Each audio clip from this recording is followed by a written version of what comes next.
We love coming to Conway and getting to play UCA. We love when that opened up and we were able to have that in-state matchup. Every year there's just a ton of excitement around it, and getting to come to this part of the state, I think it's been huge for the state and huge for softball in the state. So it's an exciting night for us. Yeah, she said you don't have to do this, and so it makes her feel good that y'all would come down here and do this. Why do you choose to do it? Well, we like to grow the sport. We like to play good softball, and we like to play good people. And all those things are checked when we get to come here. And so we've enjoyed this matchup. We've enjoyed getting to bring them to Fayetteville and getting to come here. And so it's been just really nice that opened up for us. Pretty solid night for you guys or your girls? Yeah, I thought it was a solid night. I think it's always a solid night when you find a way to win. Winning's really hard. I'll never take it for granted. There's some things that I didn't love about how we played tonight, and that was more of just the competitive excellence that we demand from each other. I'm really glad they took care of business, and I'm glad that we get to go home with a win. I'm not going to give it back. Coach mentioned they were trying to pitch around, if not just straight up walk free on both the double and the home run. Just how good has she had to be at becoming a bad ball hitter, basically? Yeah, I think when you really dive into the film on her, she hits good pitches, she hits pitchers' pitches, and she hits misses really well. And I think that's the thing that continues to impress me about Bree is she doesn't get to swing a lot, and when it shows up, she's ready.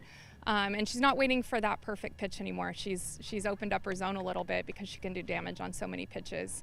But for her to continue at that level when I think even this past weekend, I think they only pitched at her maybe 4 times all weekend. There's being ready when it shows up. There's a lot to be said for that. And she's an elite hitter. You guys are kind of at this weird midpoint in the season where you get the quick break from SEC play. What's your kind of assessment of where y'all are at as you kind of look towards this last stretch of the season? Well, I really like where we're at. I like where we're at competitively. I like where we're at character-wise. There's some things we need to fine-tune just with our approach and our commitment to plans and things. I think we're going to grind that the next couple of weeks.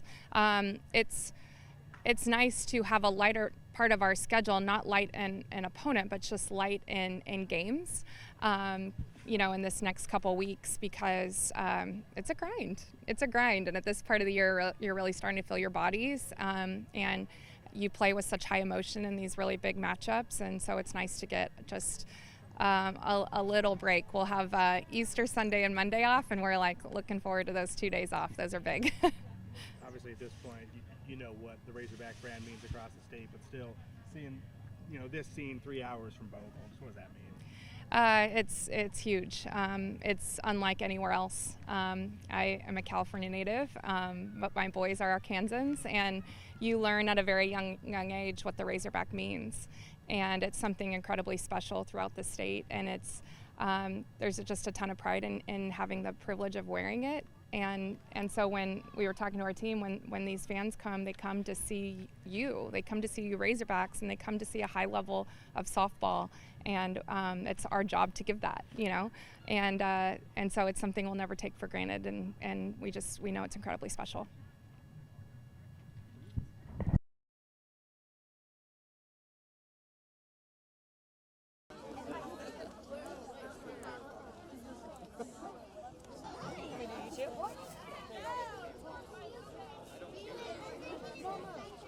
Can I get the Oh, Marlon. Thank you. Yes, well.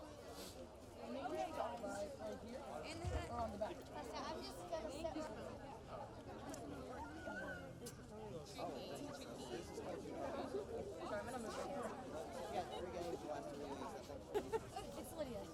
Lydia. How many people? Okay, then we're just going to leave it there.